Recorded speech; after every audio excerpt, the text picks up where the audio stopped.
جب حضرت موسیٰ کی ولادت کے لمحے قریب آئے تو فرعون نے ایک خواب دیکھا جو معبرین کو بتایا۔ معبرین نے اس کو کہا کہ تیری راجدانی میں ایک بچہ پیدا ہونے والا ہے جو تیرے تخت و تاج کو الٹ کے رکھ دے گا۔ تکبر اور رعونت سے بھرا ہوا فرعون بولا میں وہ بچہ پیدا ہی نہیں ہونے دوں گا، اور 70,000 بچے قتل کروا دیے، 90,000 حمل کروائے۔ اللہ کا کرنا ہوا کہ حضرت موسیٰ علیہ السلام کی ولادت ہو گئی۔ موسیٰ سخت پریشان ہو گئی کہ فرعون کے سپاہی میری گود سے میرے بچے کو چھین کے لے جائیں گے۔ ماں کی ممتا جب تڑپی تو اللہ نے موسیٰ کی جانب وحی کی کہ پریشان ہونے کی ضرورت نہیں، اس بچے کو دریائے نیل کی موجوں کے سپرد کر دو، پھر ہماری قدرت کے تماشے دیکھو، ہم کیسے پلٹا کے اس کو آپ کی گود میں لاتے۔ حضرت موسیٰ کی والدہ نے ایک صندوق تیار کیا جس کے بالائی حصے میں سوراخ رکھے تاکہ ہوا اور روشنی کی گزرگاہ رہے۔ وہاں حضرت موسیٰ علیہ السلام کو بٹھا دیا، دریائے نیل کی موجوں کے سپرد کر دیا۔ قرآن پڑھیے، سارا واقعہ موجود ہے۔ اللہ کے وعدے پہ مطمئن ہو کر حضرت موسیٰ علیہ السلام کی والدہ تو واپس گھر آ گئی، لیکن ان کی ہمشیرہ سے رہا نہ گیا۔ بہن بہن ہوتی ہے، وہ دریا کنارے ساتھ ساتھ چلنے لگی، اور جو ہی وہ صندوق ڈوبنے لگتا تو بہن کا دل بھی ڈوب جاتا، اور جب وہ تیر کے سطح آب پہ آ جاتا تو اس کے دکھی دل کو قرار ملتا۔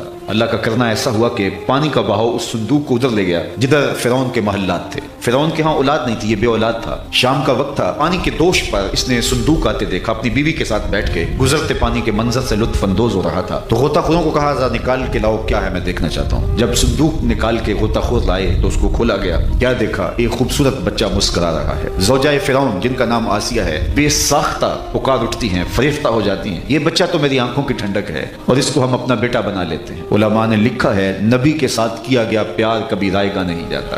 اگر فرعون بھی کہہ دیتا ہاں میری آنکھوں کی بھی ٹھنڈک ہے، تو رب یہ نہ دیکھتا اس نے دعویٰ کیا ہے، یہ دیکھتا میرے نبی سے پیار کیا ہے، اللہ اسے بھی ہدایت دے دیتا۔ خیر اس کا مقصود نہیں تھا، لیکن یہ طے ہو گیا کہ اس کو ہم اپنا بیٹا بنا لیں۔